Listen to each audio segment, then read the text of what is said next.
Hey, what's up guys, TeamDemise here, and today we're going to be doing something that I don't normally do and I don't plan on doing for every chapter, but this chapter is so good that I really just had to talk about it. It's chapter 904 of One Piece, and I just recently started reading the actual manga itself, instead of just kind of like watching reviews over them.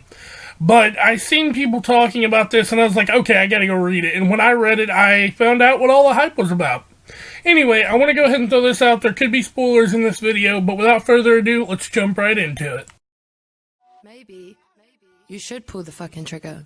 Pull the trigger. Ain't nobody gonna do for you.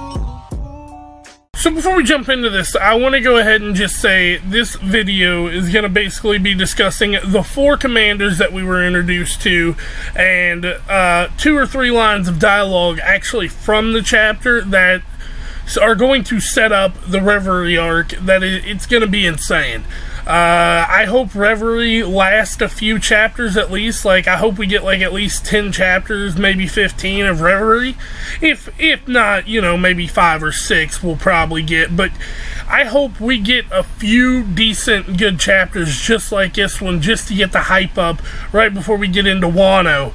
But anyway, let's go ahead and discuss some of these commanders, and, you know, it's just one of those things. Now, I love talking about Ivankov as much as the next guy, along with Sabo and Dragon, but I would kind of like to see this relationship explained a little bit more, but we're going to skip all that for right now and just go straight into the very first commander we meet. Alright, so we have Morley here, and before I discuss this, there aren't very many good pictures of these guys that are actually colored, so sorry about that. Anyway, Morley is the West Army commander, and he's a giant Okama who has a power of it appears to be a clay fruit maybe, or something that just like turns the ground into clay or whatever, and he can control it with his harpoon, which is really cool. Other than that, there's not too much to really discuss with Morley. He's kind of got a quirky character, and I kind of like that. But then again, these are the commanders. As long as they're tough, I guess it's okay. But I would still like them to all be like very badass and everything as well. But anyway, like I said, there's not too much to discuss about Morley, so let's move on to one of my more liked characters, which is Karasu. Now, like I said about the pictures, there's not too many good ones, but this is the first time we actually get to like hear Karasu, and yeah, it's amazing that they so much hype. When I seen this dude, he looks so awesome. People are saying like he kind of looks like the character from My Hero Academia, which I can totally see, but it's just like one of those things like, how long has Oda had these planned out and ready to go? Because like this character looks insane, but he's got the Plague Doctor mask on, but it's kind of like no one can really hear him, but that Plague Doctor mask could be a speaker, I would assume, that Lindbergh made.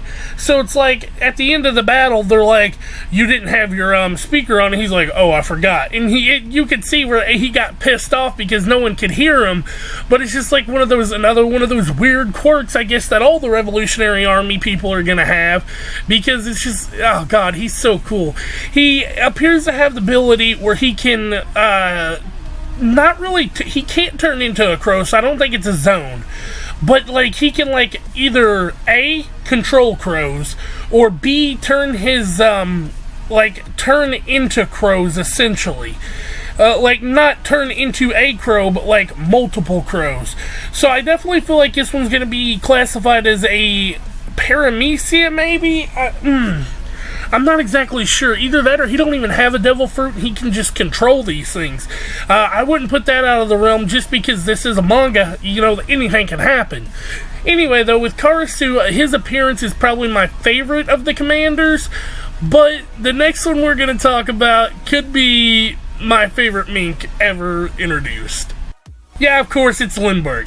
Now, Lindbergh is the South Commander, and he's a cat mink, but he has all these cool inventions, so I kind of see him as like a mix between like Frankie or Usopp and Chopper, where like he's really strong, but he's got that like quirky side to him that just loves to A, fight, and B, create things. In the chapter, we actually seen him use a gun, it appears he created, that shot out I don't know if it was like just like cold bullets or like I don't know. Basically, it froze the enemy's gun, so that's badass. Lindbergh is a character that a lot of fans are resonating with, but the next one a lot of people just resonate with because of her tits. That's Bello Betty, but we'll get into her in 1 minute. With Lindbergh's character, I feel like he could play a huge part in the Army's weaponry system. So like we've seen like all the crows and everything like for them to use as like a mailing system, and Morley could definitely be like the underground tracker because we see him pop out of the ground, and you know Lindbergh could be the armory guy, and Bello Betty could be the person who is the recruiter. Like they all have these special things where they have like, you know, a specific duty that we can kind of foresee, but then again they are the commanders, so it's just like holy crap. Anyway, let's move on to Bello Betty. So Bello Betty is the East Commander, and we also have confirmed that she is a Devil Fruit user, and her Devil Fruit is the Pep Fruit or Cheer. I don't remember. Basically, it makes like people around her want to like pick up arms and fight back.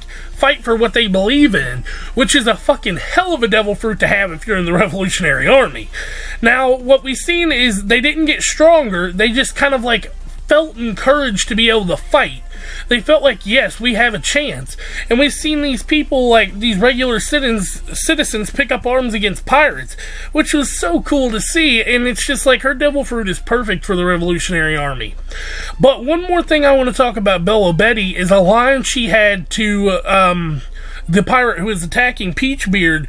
She said something along the lines of, or he said, Blackbeard won't let you get away with this, or something like that. And she's like, unfortunately for you, Blackbeard don't care about the people who are under him.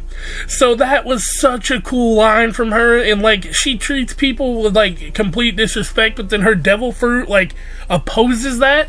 So that's her character quirk, and like I said, all of them have quirks and stuff, but they all have potential to be badasses. Like, Morley is a fucking giant with a devil fruit. We've never seen that. Lindbergh is a badass mink with a bunch of inventions, and Karsu is literally a fucking crow guy. Like, it's Itachi for One Piece.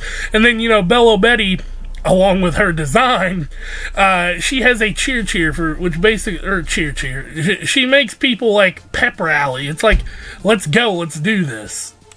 Now that I've discussed the commanders a little bit, like, there's so much more in depth. You can either look up on their wiki or look up Tekking's video or Joy Boy Roger. They all have videos about this, and I'm late to the party because I don't typically do these types of things, but I decided, hey, let's just go ahead and do it. Anyway, this is the scene I want to discuss, because this was like the eye-opening part where I feel like everybody was like, holy fucking shit, it's happening. Basically, Dragon's talking to Sabo about finalizing the plans, and he's like, he basically says, we're attacking Reverie and declaring war on the Celestial Dragons. Not the world government in general. The Celestial Dragons. The all-powerful people who are untouchable in this world. They are going to declare war on them. That is the thing that I feel like a lot of people like overlook in this chapter, because we do get to see the commanders, but like, they're declaring war on the Celestial Dragons. They're not declaring war on the Marines. They're not declaring war on the pirates. On the Celestial Dragons. These untouchable beings. Anyway, though, guys, if you like this video, I wouldn't mind doing more of them. But it's just one of those things. It's not my cup of tea, honestly, and I'd rather leave it to the professionals. But I honestly would not mind doing these every once in a while. I'm not going to do it for every chapter because, let's be honest, some chapters are kind of duds and not a lot happens. But this is just one that so much stuff happened that I just really wanted to talk about it. Anyway, though, guys, if you like this video, don't forget to like, comment, and subscribe to the channel. Please subscribe. Helps me out a lot. But anyway, I'm going to go ahead and get out of here, so I'll catch y'all next time. Peace out.